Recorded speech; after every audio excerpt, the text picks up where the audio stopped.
Vi befinner oss mitt i hjärtat av internet. Det är något som kallas för interconnection. Vi har med oss en analytiker från Franklin Templeton som pratar om interconnection och internet och telecommunications. Det är så mycket så jag inte riktigt förstår allt vad det är, men det enda jag vill säga är att bakom oss här så är det de allra mest viktigaste datacentersna tror jag i USA. Det är för att det här är hjärtat av internet. Och med mig för att förklara lite mer vad det här är för någonting och hur vi kan tjäna pengar på det här, så har jag också med mig en analytiker från Franklin. Welcome! Who are you? What's your name? And what are you working with? So I'm Joyce Lynn. Yes. I work for Franklin Templeton. I'm the telecom analyst. So I cover the telecom service providers like AT&T and Verizon. I also go up their supply chain into the tower companies, the data center companies, as well as the telecom equipment companies. Yep.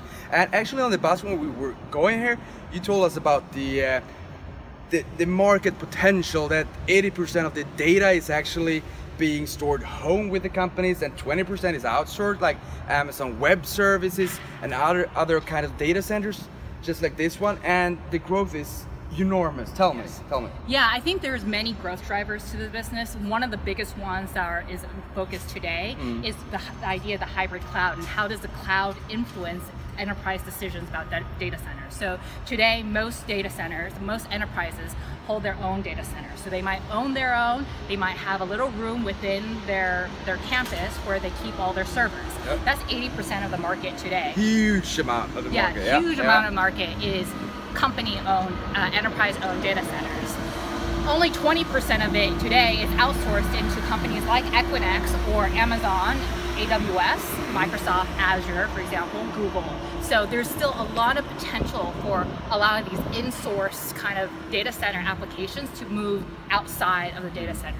So what's happening today is as the companies are thinking about connecting to companies like AWS, right, and putting applications on the cloud, they're realizing that their own data centers are underutilized. So they're maybe underutilized at only 50%, or maybe sometimes even 30%. Yep. So what they're starting to think is, it's really expensive. You can't continue to kind of manage these kind of data centers, so we're going to shut them down and start putting applications more into AWS and more into companies like Equinix. With the edges. Into the edges, exactly. And edges are also another important driver of this business, because as there's more devices on the edge, there's a lot more data. So you need to be closer and closer to your customer, because latency matters, right? You don't want it to take 5 seconds to bring up a web page, for example, right? You want it instantaneous. Or if anyone is playing Counter-Strike back home. Right, exactly. 5 seconds, you're gone. For gaming, it has to be instantaneous, right? And so, again, more and more data and needs to be stored closer to the edge.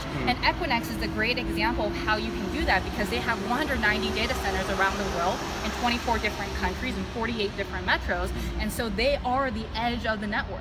And you actually said about the market potential was, or might be, just about 50% CAGR for 20 years ahead. Yeah. That's a huge amount. Exactly. Of growth.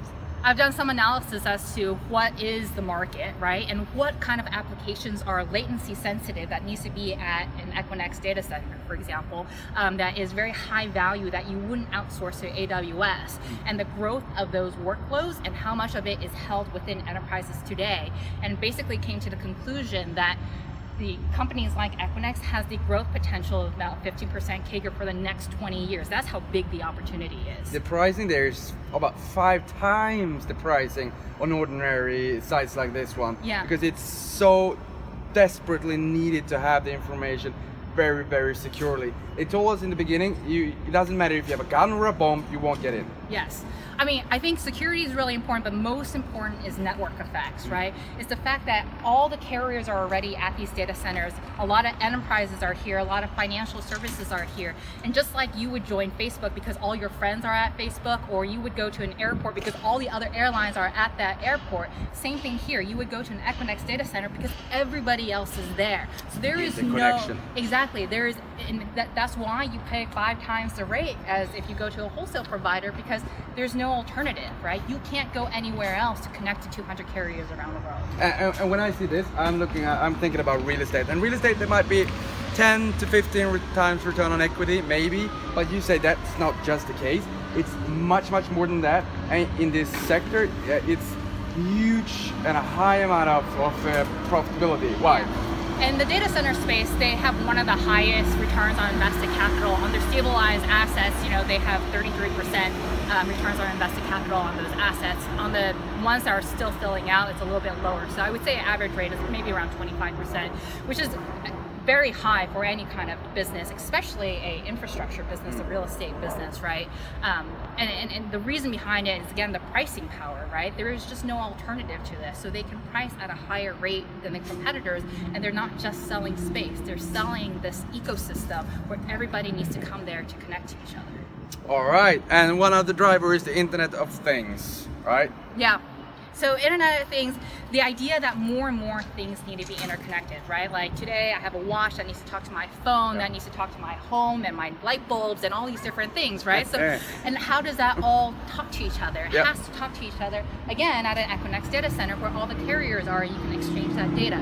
So as more and more things become connected and more companies, so for example, a financial company needs to be connected to an Amazon, that needs to be connected to all these different businesses, again, right?